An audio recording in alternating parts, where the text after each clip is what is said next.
Venez participer aux enquêtes de Annemesia à Écuré, un jeu de piste interactif unique à vivre en famille ou entre amis. Téléchargez dès maintenant sur votre smartphone l'application gratuite Les Enquêtes de Annemesia et choisissez le parcours à Écuré. Une aventure à vivre jusqu'au 30 septembre, jeu gratuit en partenariat avec les Portes de Meuse.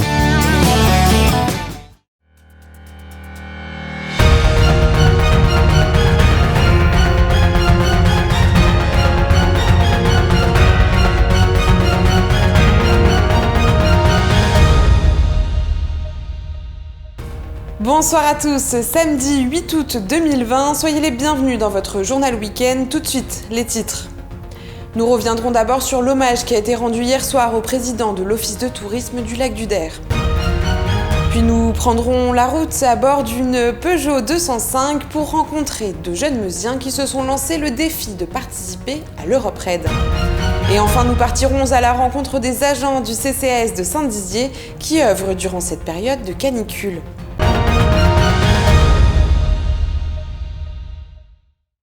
Je vous le disais en titre, hier soir, au marché nocturne du lac du Der, élus et commerçants ont tenu à rendre hommage à Pierre Lethiès, tragiquement décédé dans un incendie chez lui dans la nuit de mercredi à jeudi.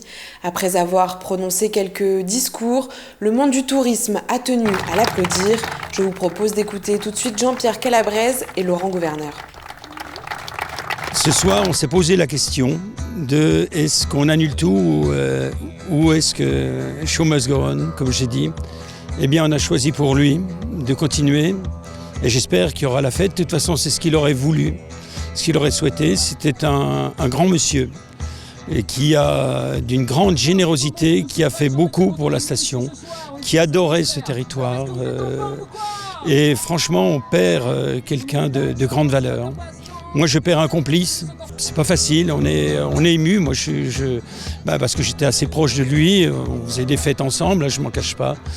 Et voilà, on perd quelqu'un d'important pour notre site. Je pense qu'il le méritait, sincèrement, avec tout ce qu'il a donné pour le lac du Der, pour la station. C'était vraiment naturel de lui rendre cet hommage.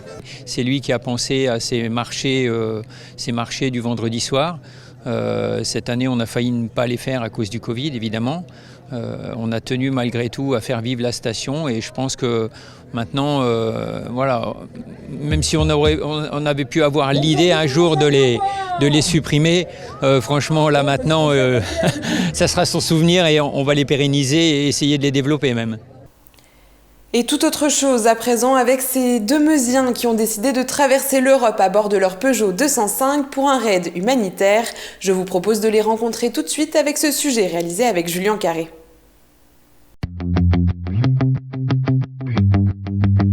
Dernière vérification technique pour l'équipe du Mars-sur-Raid. La Peugeot 205 de Thaïs et Elian est opérationnelle. Tout ce qui va être sur le 205, on va être sur des très bons moteurs.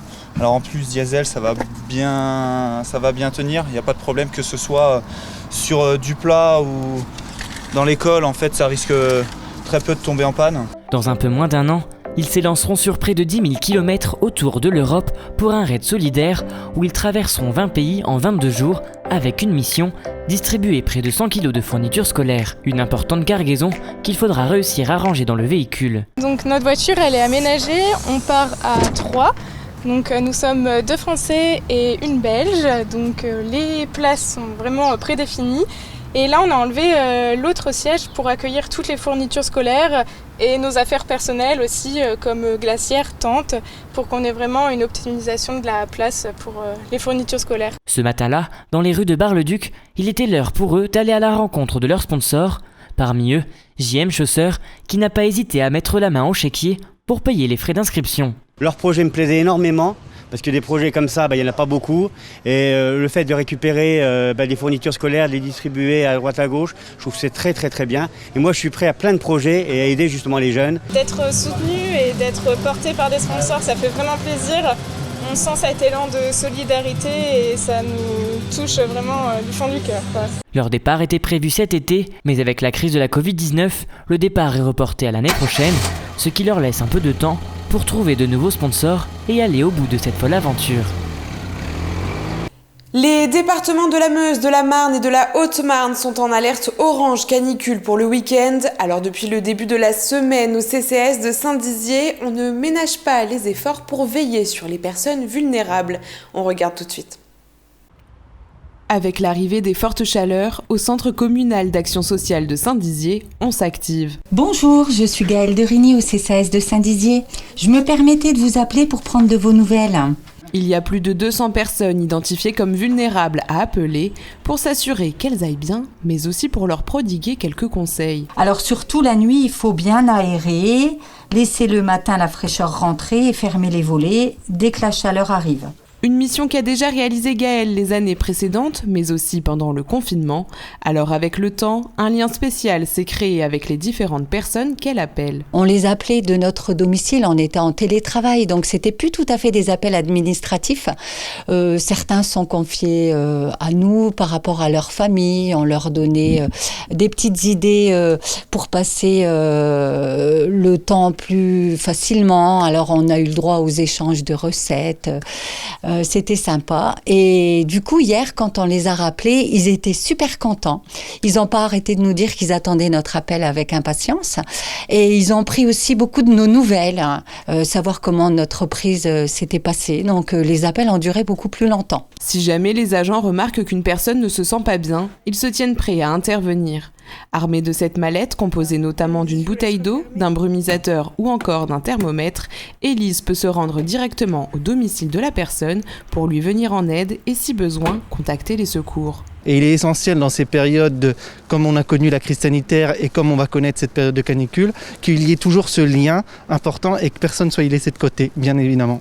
Ce service est entièrement gratuit. Il est d'ailleurs possible de s'inscrire ou d'inscrire un parent, un ami ou un voisin pour qu'il soit répertorié sur le registre nominatif des personnes vulnérables. Des formulaires à cet effet sont disponibles à l'accueil du CCAS et de la mairie, mais aussi sur le site internet de la ville de Saint-Dizier. Alors que le plan canicule n'a pas encore été déployé, les 200 personnes du registre ont déjà été contactées. Et c'est la fin de cette édition. Merci à tous de l'avoir suivi. Tout de suite, les prévisions météo de demain avec les fortes chaleurs annoncées. Restez prudents. Belle soirée à tous. Toute l'actualité qui vous concerne, à voir ou à revoir dès maintenant sur puissancetélévision.fr et sur notre application mobile. Claire, Mehdi et Luc donnent leur sang, pas Chloé. Et Paul n'a pas le temps. Alors les réserves baissent.